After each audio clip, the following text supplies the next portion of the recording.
The orbital station Harrogate Ring had hosted more than 80 intelligent species in the last 50 cycles.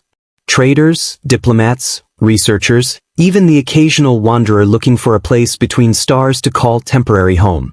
The station prided itself on neutrality and order. Every corridor was monitored, every cultural variable documented, every potential risk categorized. Except humans. Administrator Selvek had been trying to categorize them for 3 years and had yet to succeed. He floated slowly through the central observation gallery, his 4 sensory frills twitching with mild irritation as the station's traffic displays shimmered across the curved glass walls. Below the ring rotated the pale blue world of Ilthera, its cloud bands drifting peacefully across oceans that hid continents few outsiders had ever seen. Normally, Selvek found the view calming. Today it only reminded him how much paperwork waited in his office. Administrator, his assistant murmured from the doorway. The human vessel has entered docking approach. Selvek closed 2 of his eyes and sighed. Of course it has. Humans had only joined the interstellar community a handful of cycles ago, yet they had already become difficult to predict. Their diplomats ignored half the standard etiquette guidelines. Their traders negotiated in ways that made economic analysts deeply uncomfortable. Their explorers volunteered for assignments most species classified as reckless suicide. Worst of all, humans seemed entirely unconcerned about the things that frightened everyone else. Selvek drifted toward the docking control console. Which one is it this time? Ambassador Daniel Rourke, the assistant replied. Cultural envoy from Earth. Selvek's frills tightened. One of the friendly ones. The assistant hesitated. Is that good? Selvek considered the question. Usually, he said carefully. But with humans, the friendly ones are often the most confusing. The docking bay cameras activated on the main display. A compact human shuttle glided through the station's outer gate, its hull painted in a simple white and blue pattern that looked almost modest compared to the elaborate vessels many alien delegations preferred. Humans, Selvek had learned, did not decorate their ships much. They preferred to decorate their stories instead. The shuttle touched down on Dock 12 with a soft magnetic lock.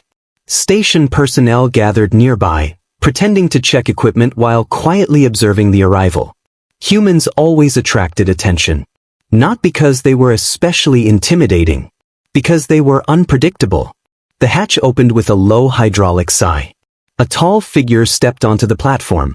Ambassador Daniel Rourke looked exactly like the station's files described him. Broad-shouldered, dark-haired, dressed in a formal diplomatic suit that looked far too simple to impress most interstellar delegates. But he moved with the relaxed confidence of someone completely comfortable in unfamiliar places. That alone made Selvek suspicious. Most visitors spent their first minutes on Harrogate Ring cautiously studying the gravity levels, the architecture, the strange mixture of species moving through the docking corridors. Rourke simply glanced around with quiet interest, as if the alien station was merely another stop on a long road. Administrator Selvek? He called pleasantly. Selvek floated down from the observation platform and extended a lower limb in greeting. Ambassador Rourke. Welcome to Harrogate Ring. The human grasped the offered limb carefully with his hand. His grip was warm and firm. Nice place you've got here. Selvek studied him. You say that with alarming confidence for someone who has been here less than 10 seconds. Rourke smiled. Humans showed teeth when they smiled. It was a strange habit most species never fully trusted. I like stations, he said. They're where the interesting stories usually start. Selvek was about to respond when a sudden alert chimed through the docking bay. Not a major alarm. Just a containment notification. Selvek turned toward the security display. His frills tightened sharply. That, he muttered, is unfortunate timing. Rourke tilted his head. What's unfortunate? Selvek gestured toward the corridor leading deeper into the station. There is currently a juvenile predator species being transported through the habitat wing for cultural study. The human blinked. On a civilian station? It is part of an educational program, Selvek said stiffly. The creature is fully contained and supervised. As if summoned by the conversation, A distant metallic clang echoed down the corridor. Then another, followed by the unmistakable sound of something large running. Selvek closed all four eyes. "Correction," he said quietly. "It was contained." Rourke's smile slowly widened. "Oh," the human said. "Now this sounds like the beginning of a very interesting story." And somewhere in the station corridors, claws scraped across metal flooring as something young, powerful, and very confused began running toward Dock 12. The sound reached the docking bay before the creature did. Metallic claws striking polished station flooring. Too fast for something that was supposed to be safely contained. Administrator Selvek felt every sensory frill along his spine tighten. "That," he said quietly, "is the transport handler failing at his job." Ambassador Daniel Rourke leaned slightly forward, listening with interest instead of alarm. "What kind of predator are we talking about?" Selvek glanced at him. "The kind most stations do not allow near civilians." The running sound grew louder. A security alarm chirped somewhere down the corridor, followed by the hurried voice of a handler over the internal comm system. "Containment breach in Habitat Wing 3. Repeat, juvenile Arvax specimen loose. All personnel stand clear of." The transmission cut off with a crash. Rourke raised an eyebrow. "Arvax?" Selvek nodded grimly. "Pursuit predators from the world Kareth. Adults can weigh over 400 kilograms and hunt in coordinated packs." The human whistled softly. "And you brought one here?" "Not an adult," Selvek said quickly. "A juvenile. Barely a year old." Rourke tilted his head. "That's still a predator." "Yes." Selvek hesitated before adding the important detail. "And unfortunately, Arvax juveniles are extremely curious." Another crash echoed down the corridor. Then the handler appeared. He stumbled around the corner at full speed, clearly losing a battle with the tether device clutched in his hands. "Administrator," he gasped. "Containment gate malfunctioned, the cub slipped past the restraint field." He stopped abruptly when he noticed the human ambassador standing calmly beside Selvek. "Oh no." Selvek followed his gaze. Because behind the handler, something large had just padded into view. The Arvax cub stood nearly chest-high to the handler despite still being young. Midnight blue scales covered its long, muscular body, each plate catching the white station lights in faint metallic reflections. Its head was broad and triangular, filled with far too many sharp teeth for something described as a juvenile. But what drew the most attention were its eyes. Bright silver. Wide with curiosity. The cub stopped in the corridor entrance and stared at the gathering of station personnel like someone discovering a fascinating new toy. Selvek's voice dropped to a careful whisper. "Ambassador, do not move suddenly." Rourke studied the creature with open interest. "That's an Arvax?" "Yes." "It's beautiful." The handler nearly dropped the tether. "Sir, respectfully, that is not the appropriate response." The cub's nostrils flared as it caught the scent of unfamiliar species. Then it noticed the human. Its silver eyes locked onto Rourke immediately. Selvek noticed the subtle shift in posture. Curiosity. Focused curiosity. The most dangerous kind. "Handler," Selvek murmured, "pull the tether slowly." The handler nodded nervously and began inching forward. Unfortunately, Arvax cubs were not known for patience. The creature padded forward a few steps on silent claws, studying the tall human with clear fascination. Rourke slowly lifted his hands in a peaceful gesture. "Hey there," he said calmly. The cub tilted its head. Selvek felt his frills twitch with unease. "Ambassador," he whispered urgently, "they respond poorly to unfamiliar vocal tones." Too late. The cub had already started circling Rourke. Its claws clicked softly against the docking bay floor as it moved with cautious, fluid grace. Not aggressive. Just curious. But curiosity could change very quickly with predators. "Okay," Rourke said gently. "You're bigger up close." The handler's voice trembled. "Sir, please remain still." The cub sniffed the human's boots. Then his leg. Then it lifted its head and studied Rourke's face from barely a meter away. The docking bay had gone completely silent. Even the station workers had frozen. Selvek watched the cub's tail sway slowly. A sign of heightened stimulation. Too many new smells. Too many unfamiliar shapes. Too much movement. The handler carefully reached forward with the tether control. Just one more step. If he could attach the restraint field. Unfortunately, that was when someone behind them shifted their footing. A small sound. Barely noticeable. But enough. The cub's head snapped sideways. Instinct took over. The sudden movement combined with unfamiliar scents and raised voices triggered the young predator's most basic reaction. Fear. And fear, for creatures with teeth, often looked exactly like aggression. Before anyone could react, the Arvax cub lunged. It crossed the distance in a single explosive motion. Selvek heard someone shout. The handler dropped the tether. And Ambassador Daniel Rourke suddenly had a young alien predator colliding with him at full speed. The cub's jaws snapped shut around the human's forearm. For a split second, no one moved. Then crimson blood began soaking through the sleeve of Rourke's diplomatic suit. The handler shouted in horror. Medical team. Selvek's mind raced through emergency diplomatic protocols. Species conflict. Injury to a visiting ambassador. Containment breach. This was the exact kind of incident that could spiral into an interstellar political disaster. But the most surprising reaction came from the injured human himself. Instead of shouting, instead of panicking, Ambassador Daniel Rourke looked down at the cub calmly. Then he sighed, and spoke in the most relaxed voice on the entire station. Easy there, kid. The cub froze, and slowly released his arm. For one long, frozen heartbeat, nobody moved. The Arvax cub stood rigid in front of the human ambassador, jaws slightly open, as if it could not quite understand what had just happened. Blood ran down Daniel Rourke's forearm, dripping slowly onto the polished metal floor of Dock 12. Handler Vares was the first to break the silence. Medical team, Dock 12, he shouted into his communicator. Now.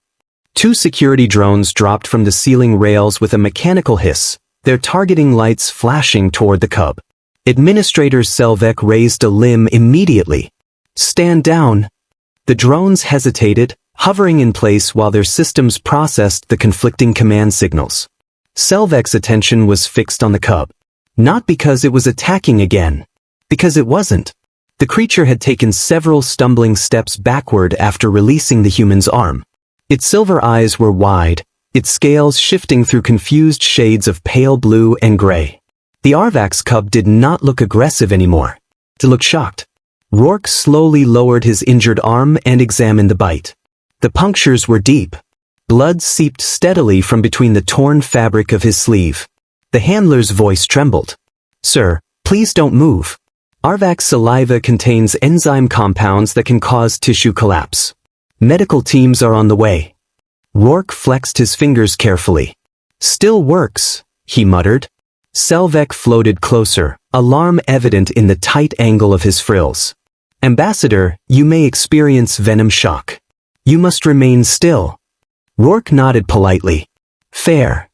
Then he did something that made every alien in the docking bay stare in disbelief. He crouched down. Slowly. Carefully. Directly in front of the young predator that had just bitten him. Ambassador! Selvek snapped. That is extremely inadvisable. Rourke ignored him. His attention was on the cub.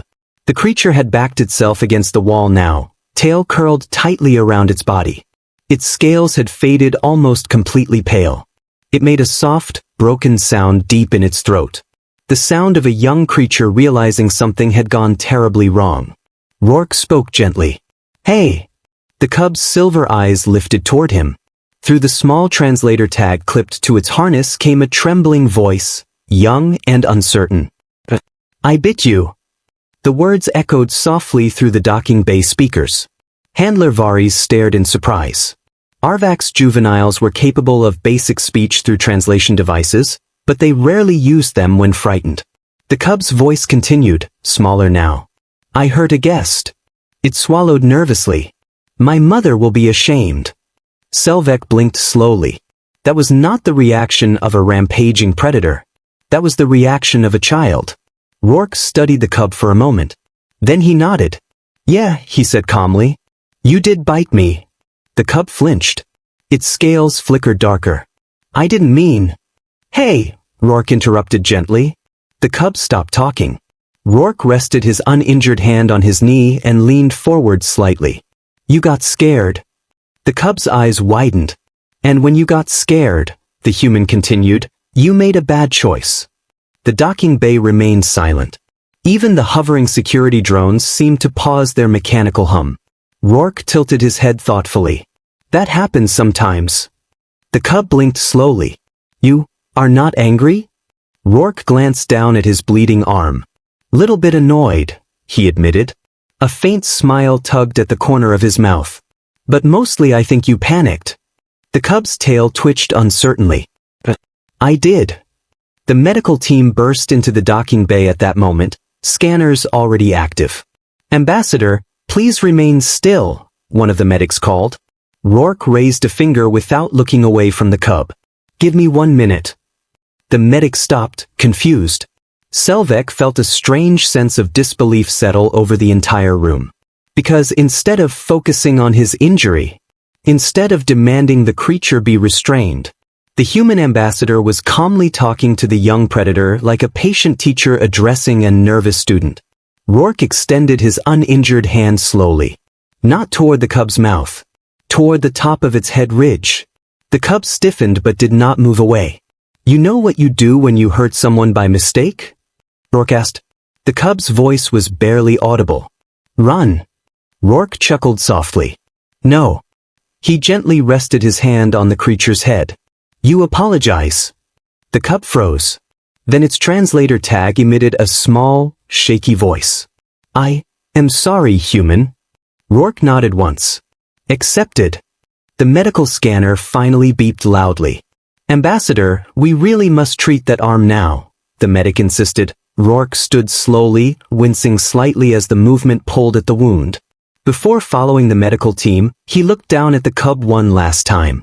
You're not a bad kid, he said. You just made a fear-shaped mistake. The cub stared up at him, silver eyes shining with confused relief. Across the docking bay, Administrator Selvek realized something unsettling. The political disaster he had been expecting hadn't happened. Something stranger had taken its place. And the Arvax cub had not taken its eyes off the human since.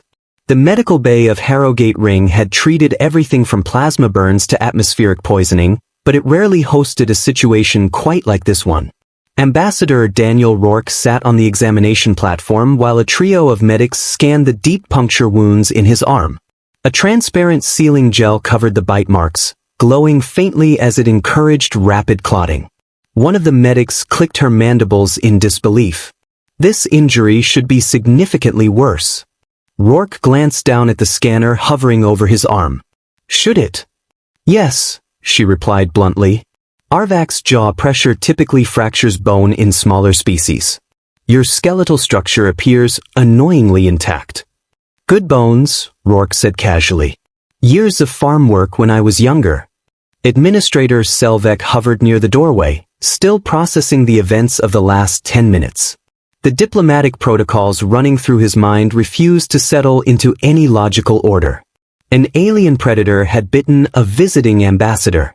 The ambassador had responded by comforting the predator. And now the creature responsible was quietly sitting in the hallway outside the medical bay. Waiting. Selvek could see it through the transparent door panel. The Arvax cub sat pressed against the wall, its large body curled inward as if trying to occupy as little space as possible. Its scales remained pale with lingering distress. Handler Vari stood beside it, holding the restraint tether but clearly unsure what to do next. The cub hadn't attempted to run. It hadn't shown aggression. It had simply waited. Selvek turned back toward the human. Ambassador Rourke. Rourke looked up from his bandaged arm. Yes. Why? Selvek asked carefully. Did you comfort the creature that attacked you?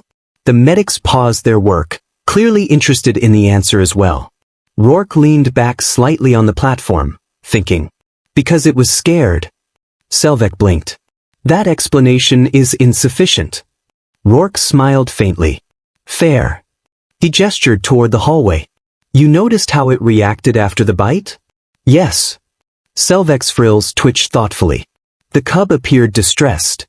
Exactly, Rourke said. Selvek folded his limbs. Distress does not negate danger. No, Rourke agreed. But it explains it. The medic finished sealing the last puncture wound and stepped back. You are fortunate, Ambassador. Your species' clotting speed prevented serious blood loss. The enzyme reaction has stabilized. Rourke flexed his fingers again. Still works. Selvek stared at him. You are being remarkably calm for someone who was just attacked by a predator. Rourke shrugged. Where I grew up, that sort of thing happens. The entire medical bay went silent. Selvek stared. I suspect you are exaggerating. Not really, Rourke said. He swung his legs off the examination platform and stood. Humans spend a lot of time around animals that can hurt us. Selvek tilted his head. You deliberately remain near dangerous creatures? Sometimes we even keep them as pets. Selvek's frills flared in alarm. That cannot possibly be accurate. Rourke chuckled. Dogs, cats, horses, wolves once, long ago. Selvek's voice lowered. You domesticated predators? Eventually, Rourke said. But that's not the important part. Selvek folded his limbs again. Then enlighten me. Rourke glanced toward the hallway where the cubs still waited. The important part is that most creatures don't attack because they're evil. Selvek frowned. Evil is not a recognized biological category. Exactly, Rourke said. They attack because they're scared, confused, protecting territory, or reacting faster than they can think. Selvek considered this. That explanation does not reduce the danger. No, Rourke agreed again.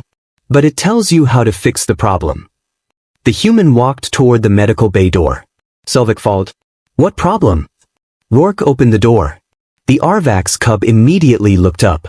Its silver eyes widened when it saw the human again. It slowly lowered its head, clearly expecting punishment. Rourke crouched down in front of it. You still here, kid? The cub nodded slowly. I thought I should stay. Good call, Rourke said. Handler Vares looked extremely nervous.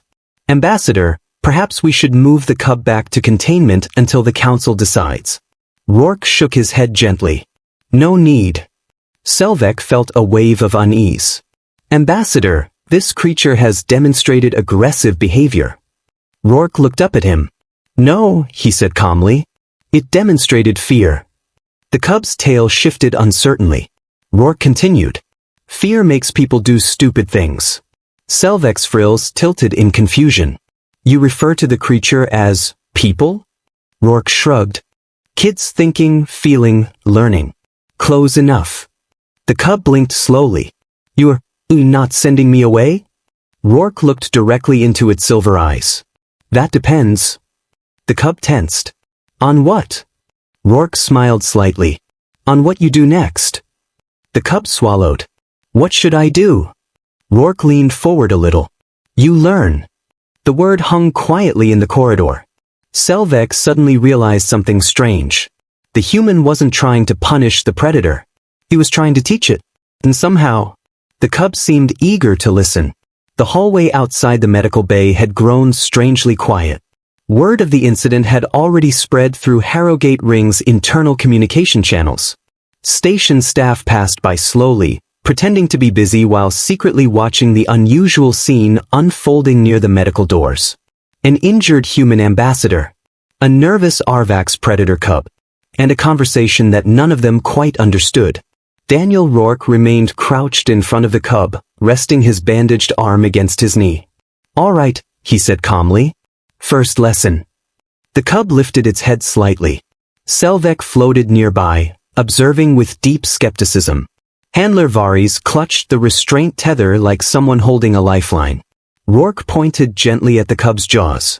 Those, he said, are extremely impressive teeth. The cub blinked. Thank you. Rourke chuckled softly. Sure. Let's call it a compliment. The cub shifted its weight awkwardly. I did not mean to use them. I know, Rourke replied. He tapped the floor between them. But when you get scared, your brain goes straight to biting, right? The cub nodded slowly. Yes. That's normal predator instinct. Selvek interrupted.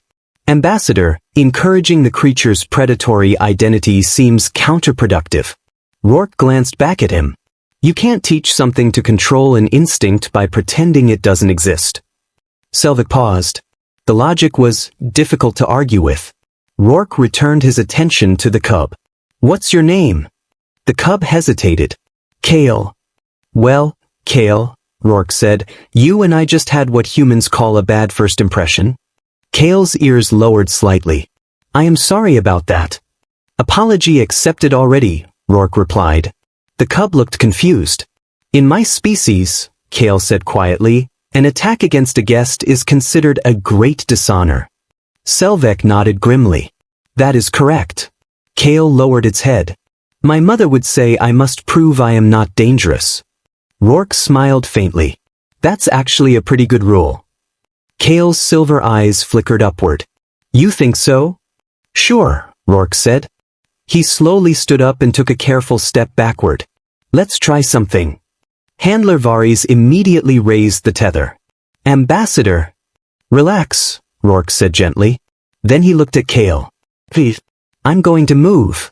Kale's body stiffened. Rourke raised a finger. And you're going to stay right there. Kale blinked. Stay. Stay, Rourke repeated. The cub shifted uncertainly. In my species we usually chase moving things. Rourke grinned. I figured. He slowly took another step backward. Kale's claws scraped softly against the floor as instinct urged it forward. But it stopped itself.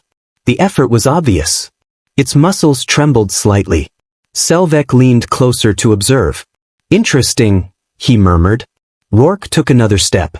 Kale stayed still. Then another. Still no movement. Rourke nodded with approval. See? You've got control. Kale looked surprised. I do. Absolutely. Rourke crouched again. Fear doesn't control you. It just shouts really loudly. Kale considered this. My fear shouted very loudly earlier. Yeah, Rourke admitted. They both glanced briefly at the bandaged arm. Kale's ears drooped again. Rourke waved his good hand dismissively. Hey, we're past that part. Selvek drifted closer. Ambassador, you appear to be conducting behavioral conditioning. Rourke shrugged. Something like that. Handler Varys looked nervous. The council will want to review the cub's containment status after this incident. Kale stiffened again. Containment. Selvek answered carefully.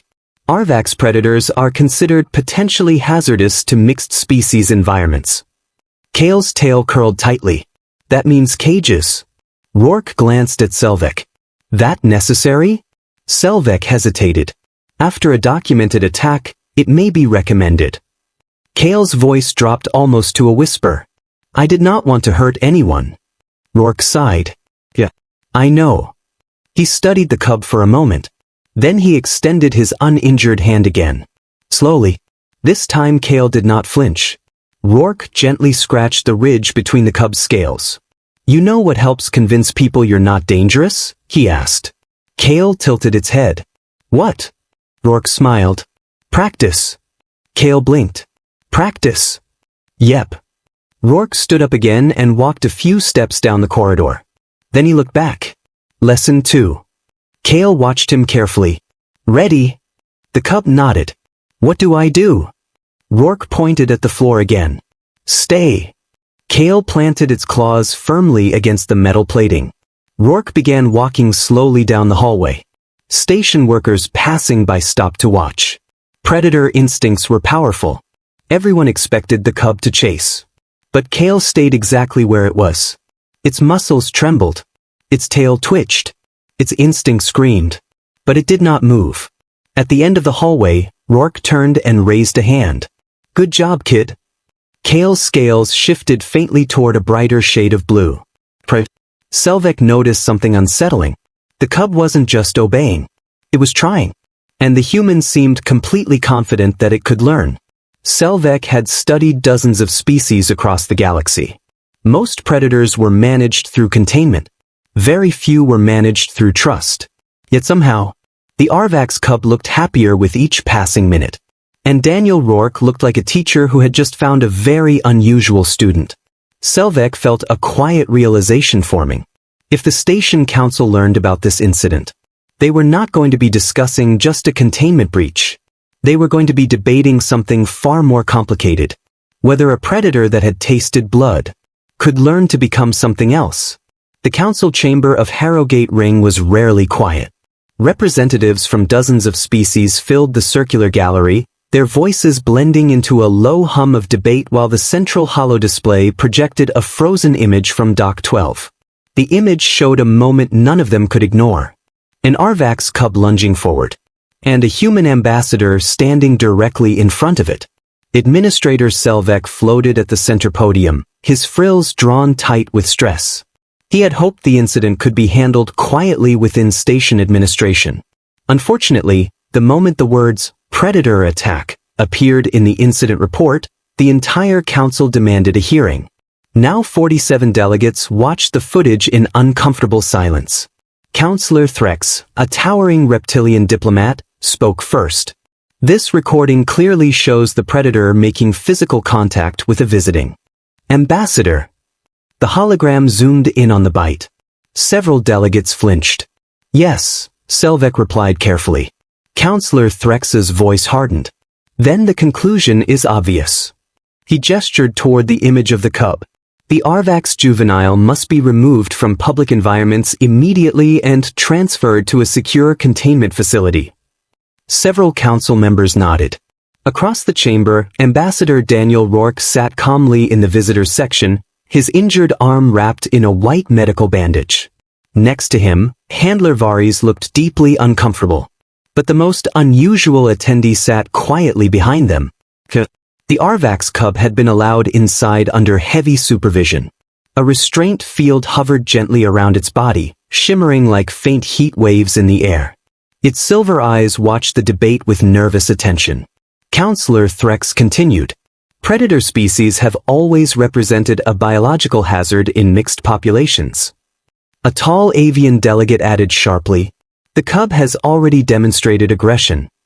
Selvek lifted a limb. There are additional contextual details. Such as? Threx asked. Selvek hesitated briefly before activating the second recording. This one showed something different. The moment after the bite. The chamber watched as the human ambassador crouched calmly in front of the frightened cub. They watched him speak gently. They watched him accept the cub's apology. And they watched him place his hand on the predator's head. The chamber fell silent again. One delegate murmured in disbelief. He comforted it. Another whispered. The creature stopped attacking. Councillor Threx frowned.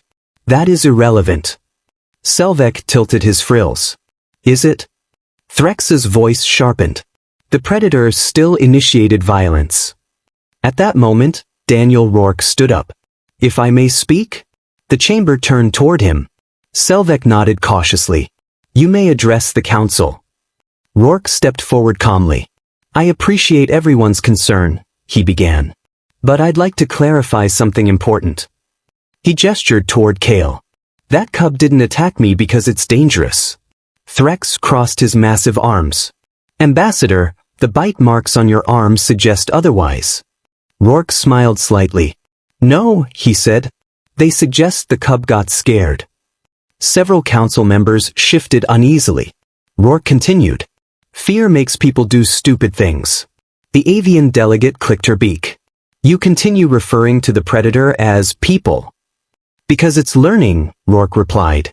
And learning creatures make mistakes. Threx's voice dropped dangerously low.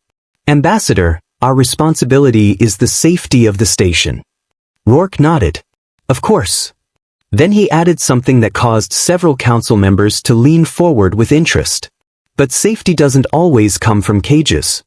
Threx's eyes narrowed. And where does it come from in your species? Rourke answered simply. Teaching. The word hung in the air. Threx scoffed. You believe a predator can be trained to suppress instinct? Rourke shrugged. Humans did it thousands of years ago. Murmurs spread through the chamber. Selvek watched carefully. The human wasn't arguing emotionally. He was speaking with quiet certainty. Threx gestured toward the cub. Then prove it.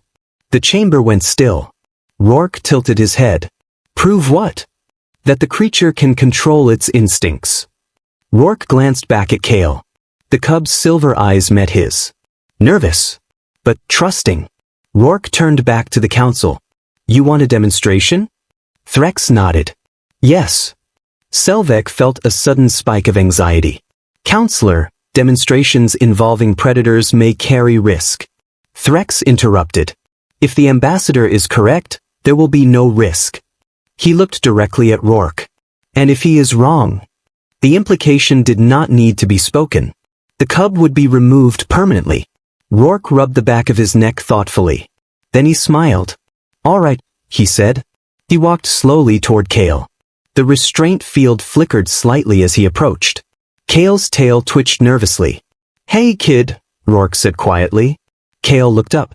Yes. Rourke gestured toward the center of the chamber. Looks like we've got an audience. The cub glanced at the ring of watching diplomats. Its ears flattened slightly. They are deciding if I am dangerous. Yeah, Rourke admitted. Cale swallowed. What do we do? Rourke smiled. We show them lesson number 2. Cale blinked. Which is? Rourke leaned closer and whispered something into the cub's ear. Selvek couldn't hear the words, but he saw the cub's posture change. Fear didn't disappear completely, but something stronger appeared beside it. Determination. Selvek suddenly realized the next few minutes might determine the cub's entire future, and possibly change the council's understanding of predators forever. The council chamber had never felt this tense. 47 representatives watched in absolute silence as Ambassador Daniel Rourke stepped into the open center of the circular floor. Behind him stood the Arvax cub. The faint shimmer of the restraint field still surrounded the creature, though several council members were already whispering about whether it should remain active during the demonstration. Administrator Selvek floated nervously beside the control console. This may not be advisable, he murmured quietly. Counselor Threx responded without looking away from the floor. We asked for proof. Rourke stood calmly in the center of the chamber and rolled his shoulders once. Then he raised his voice slightly. All right, Cale. The cub's silver eyes locked onto him. Yes. Rourke gestured toward the polished floor. Come here.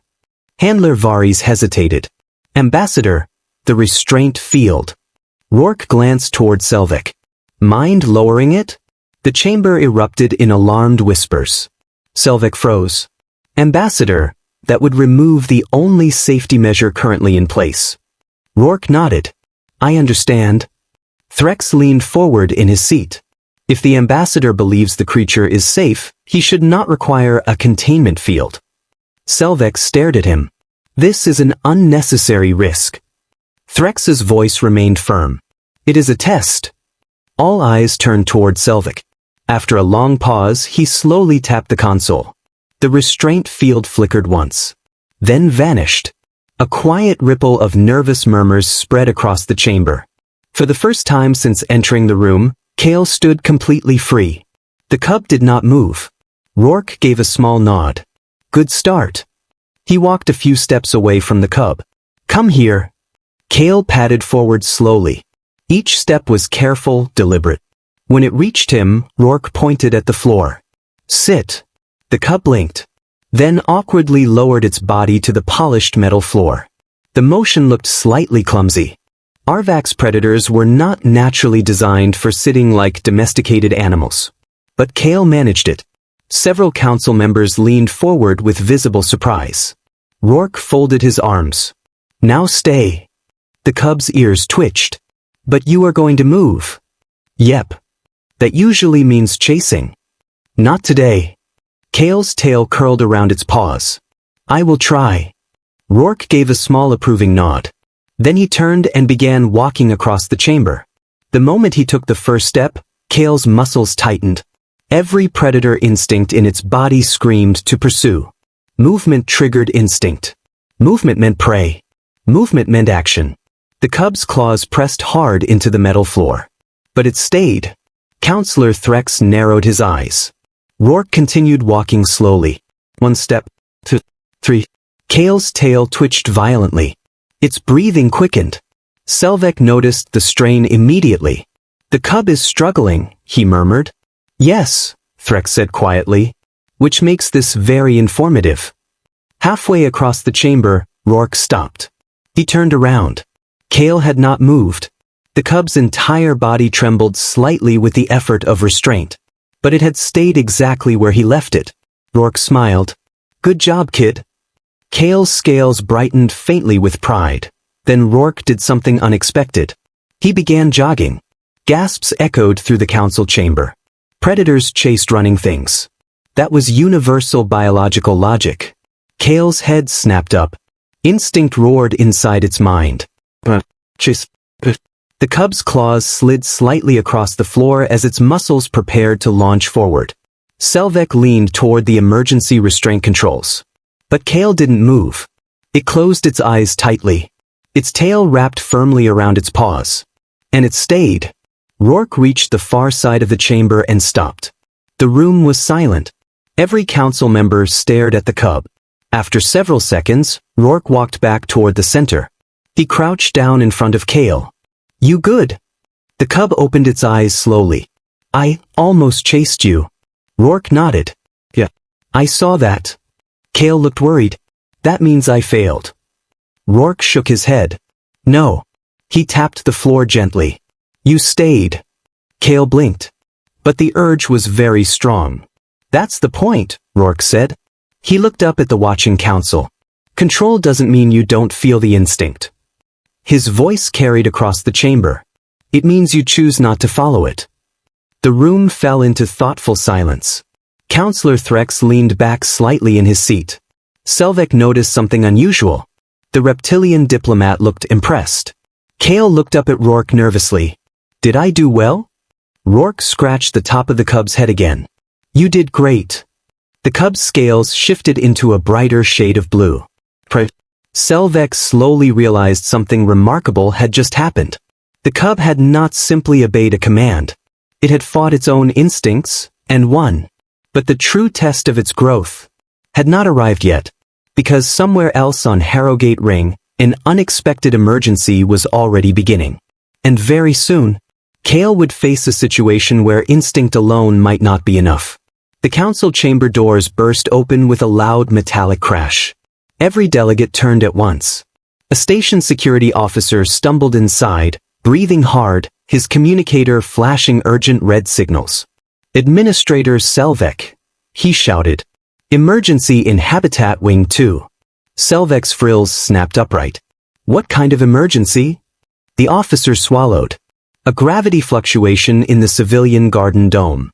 The stabilizers failed during maintenance." Several council members exchanged alarmed looks. Habitat Wing 2 was one of Harrogate Ring's most popular public spaces, a massive artificial garden where visitors from dozens of species could relax under simulated sunlight. Selvek immediately opened the station control display. The holographic map showed the problem clearly. One section of the dome had partially depressurized. Emergency bulkheads had sealed the exits to prevent further damage. But something else appeared on the display. Selvek's voice tightened. "There are still civilians inside." The officer nodded urgently. "Several visitors, including a hatchling from the Neural delegation." A small gasp spread across the chamber. Neural hatchlings were fragile even by galactic standards. Their species relied on carefully balanced gravity conditions to survive. Counselor Threx rose from his seat. "Why have they not been evacuated?" The officer looked grim. "The hatchling is trapped near the central fountain structure. A large support beam collapsed when the gravity field shifted." Selvek studied the map. The debris had blocked the nearest safe corridor. Rescue drones were attempting to reach the location, but the unstable gravity field made their movement slow and unpredictable. Rourke stepped forward. "How old is the hatchling?" The officer checked his display. "Approximately 6 cycles." Rourke nodded. "Kid, basically." The officer continued. "Medical staff say the hatchling cannot survive long if the gravity fluctuation worsens." The chamber filled with tense whispers. Selvek spoke quickly. "Rescue teams are already en route." Yes, the officer replied. But they estimate several minutes before they can reach the trapped area. Rourke glanced down at Cale. The cub had been listening quietly, its ears tilted forward with concern. A hatchling is trapped? Cale asked softly. Yes, Selvek said. Cale's tail twitched. Is it frightened? Most likely, Selvek answered. Cale lowered its head slightly. Small creatures get very frightened. Rourke studied the station map for a moment. Then his eyes shifted toward the hallway outside the chamber. Administrator, he said calmly, is there another way into the garden dome? Selvek blinked.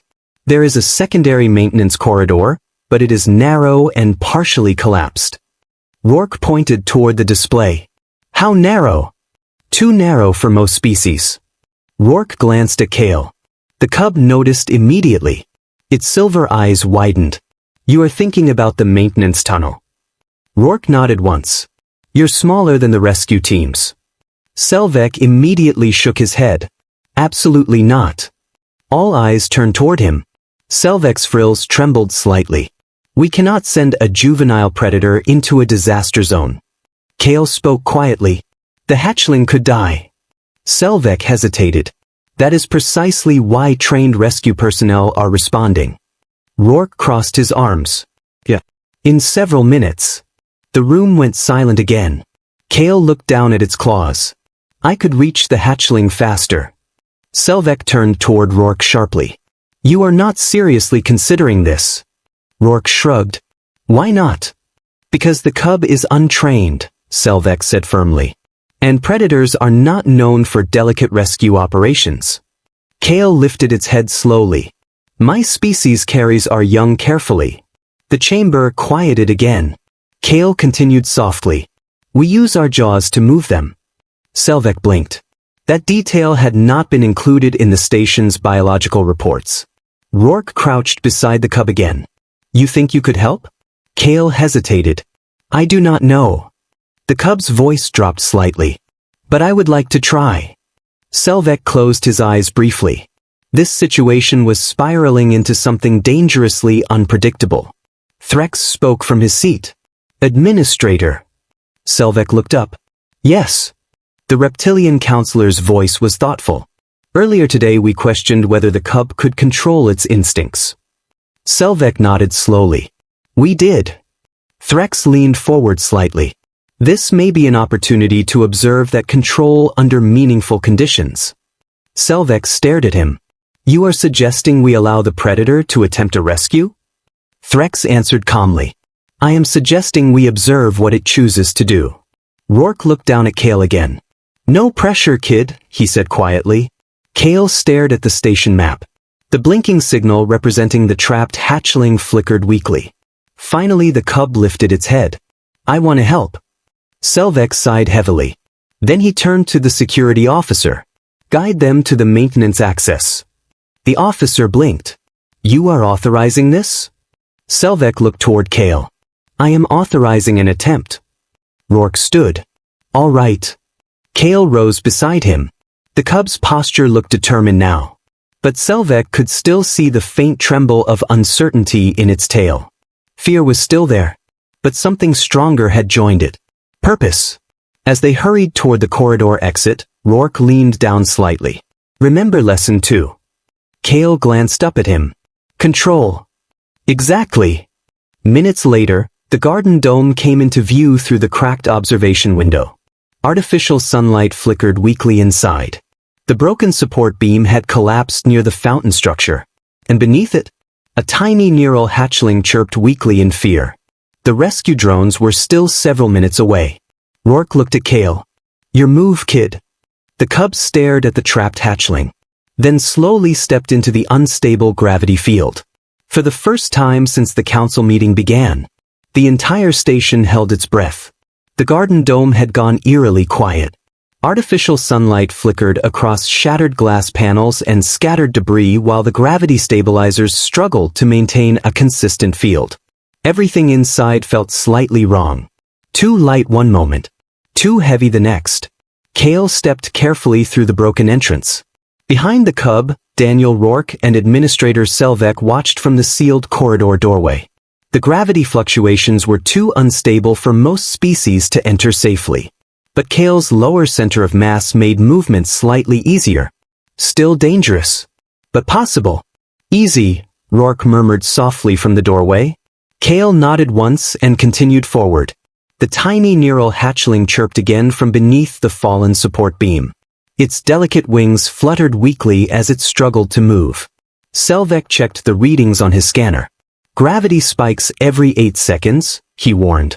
Kale slowed its steps, adjusting instinctively to the strange rhythm of the shifting field. The cub's claws gripped the cracked stone flooring as it approached the fountain structure. 5 meters. 4. 3. Suddenly the gravity surged downward. Kale's body slammed heavily against the floor. Rourke clenched his jaw. "Ride it out, kid." The cub stayed still until the pressure eased. Then it stood again and continued forward. Finally it reached the trapped hatchling. Up close, the creature looked even smaller. Its feathers were soft and pale, barely larger than Kale's paw. The hatchling chirped nervously when it saw the large predator approaching. Kale lowered its body slowly. "It is all right," the cub said softly through the translator. The hatchling blinked its wide golden eyes. "You are big." Kale nodded. "Yes. Are you going to eat me?" The question was simple. Honest. The entire observation corridor went silent. Kale paused. Then it shook its head. "No." The hatchling studied the predator carefully. "Why?" Kale thought about that for a moment. Then it answered quietly. "Because someone taught me I can choose not to." Behind the doorway, Rourke smiled faintly. Kale carefully nudged the fallen beam. It shifted slightly. Not enough. The cub tried again, pushing with both forelegs. The heavy support lifted just enough for the tiny hatchling to crawl free. But the moment the beam moved, another gravity spike hit. Debris shifted violently around them. Selvek's scanner beeped loudly. "The structure is destabilizing." Rourke shouted into the dome. "Grab the kid and move." Kale didn't hesitate. The cub gently picked up the hatchling with its jaws. Not biting. Just holding it carefully the way a mother predator might carry her young. The hatchling squeaked softly but did not struggle. Kale turned and began running toward the exit. Gravity surged again. The cub stumbled but kept moving. Halfway across the dome, a loose panel dropped from the damaged ceiling. Kale twisted sideways, shielding the hatchling with its body as the metal plate crashed against the floor beside them. Rourke felt his heart pound. Almost there. The cub pushed forward through the unstable gravity field. Step by step. Claws scraping across the broken floor. Finally Kale reached the doorway and gently placed the hatchling into the waiting arms of the medical team. The tiny creature chirped happily. "I am safe." Kale collapsed onto the corridor floor, breathing hard. For a moment no one spoke. Then the medical officer examined the hatchling quickly. "No injuries," she announced. The words echoed through the station communication network instantly. Across Harrogate Ring, dozens of watching screens replayed the rescue footage. Inside the council chamber, the delegates stared at the recording in stunned silence. Counselor Threx leaned forward slowly. "The predator saved the hatchling." Another delegate whispered, "and protected it during the collapse." Selvek replayed the moment where Kale shielded the tiny creature from falling debris. The cub demonstrated protective behavior. The avian counselor tilted her head thoughtfully. "And restraint." The chamber remained quiet for a long time. Finally Threx spoke again. "Administrator Selvek." "Yes." Threx gestured toward the screen. "It appears the predator has demonstrated the very control the ambassador described." Selvek nodded slowly. "Yes." Another council member added. "And compassion." The word felt strange in the chamber. But no one disagreed. Back in the medical corridor, Kale slowly lifted its head. The cub looked exhausted but hopeful. Rourke crouched beside it. "You did good, kid." Kale's tail tapped the floor weakly. "I did not chase." "Nope." "I did not bite." "Nope." "And the hatchling is safe." Rourke grinned. "Best possible outcome." Selvek stepped closer. For the first time since the incident began, the administrators studied the cub differently. Not as a potential threat, but as something far more unusual. A predator that had learned restraint. Across the station, council members began reconsidering something they had always believed. Maybe danger was not defined by teeth. Maybe it was defined by choice. And today, the cub had chosen to protect instead of harm. The council chamber was quieter than it had ever been. No arguments. No tense debates. Just the soft hum of the station's life support systems as 47 delegates watched the rescue footage replay one final time. The hologram showed Kale gently lifting the neural hatchling from beneath the collapsed beam, then shielding it from falling debris, then carrying it safely across the unstable garden dome. When the recording ended, silence filled the room. Counselor Threx slowly leaned back in his chair. "Well," he said at last, "that was unexpected." Several delegates murmured agreement. Administrator Selvek floated at the center podium, studying the gathered council members. "The rescue has now been verified by medical staff," he reported. "The neural hatchling suffered no injuries." Across the chamber, the neural representative bowed her feathered head gratefully. "My people are deeply thankful." She glanced at the recording again, especially to the Arvax juvenile. Selvek nodded politely. Then he addressed the council. "We must now determine the cub's official status following the earlier incident." The room grew thoughtful again. But the tone had changed. Before the rescue, the debate had been about containment. Now it was about something else entirely. Counselor Threx spoke first. The creature demonstrated clear control over predatory instinct. Another delegate added, "and placed itself at risk to protect a smaller being." The avian counselor clicked her beak thoughtfully. "Such behavior contradicts our previous classification of Arvax juveniles as purely dangerous." Selvek adjusted the display. "Shall we review the ambassador's original proposal?" Several council members nodded. The hologram shifted to show a simple statement submitted by Daniel Rourke earlier that day. Proposal: the Arvax cub Kale should be allowed supervised integration and training rather than permanent containment. Counselor Threx studied the text for a long moment. Then he looked toward Selvek. "Administrator." "Yes. Do you believe the cub poses an immediate threat to station safety?" Selvek considered the question carefully. Then he answered honestly. "No." The chamber went still. Threx nodded slowly. "Then I believe the council's decision is clear." He lifted one claw. "All delegates in favor of supervised integration?" One by one, the council members raised their approval markers. Lights across the chamber turned green. The vote was unanimous. Selvek allowed himself a small breath of relief. Motion approved. He activated the station announcement channel. Effective immediately, the Arvax juvenile Kale will be placed under supervised behavioral training rather than containment. The decision echoed through Harrogate Ring. In the medical corridor, Kale lifted its head when the announcement reached the speakers. "You are not sending me away?" the cub asked softly. Daniel Rourke leaned against the wall beside it. "Doesn't sound like it." Kale's silver eyes widened slightly. "I may stay." "Looks that way." Administrator Selvek arrived a moment later, floating down the hallway. The cub watched him nervously. Selvek stopped in front of the young predator. "You demonstrated remarkable restraint today," he said. Kale lowered its head politely. "Thank you." Selvek tilted his frills thoughtfully.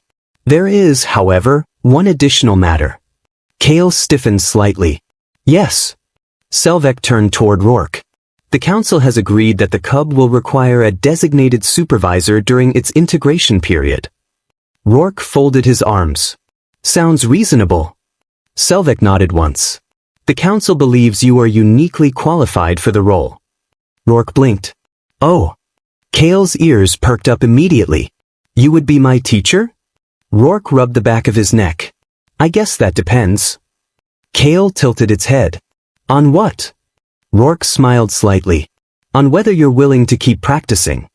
Kale's tail wagged eagerly across the floor. "I am very willing." Rourke laughed quietly. "All right then, kid." He extended his uninjured hand. Kale gently pressed its head against it. Across the station, people began sharing the rescue footage again. The story spread quickly through the network. A predator that learned restraint. A frightened cub that chose compassion. And a human who believed that even the most dangerous creatures could learn something better.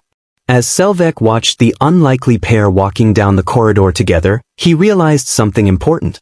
Humans did not simply study the galaxy. They changed it. Sometimes through diplomacy. Sometimes through courage. Sometimes through something as simple as teaching a scared young predator that fear did not have to decide its future. Behind them, Kale padded happily beside the human ambassador.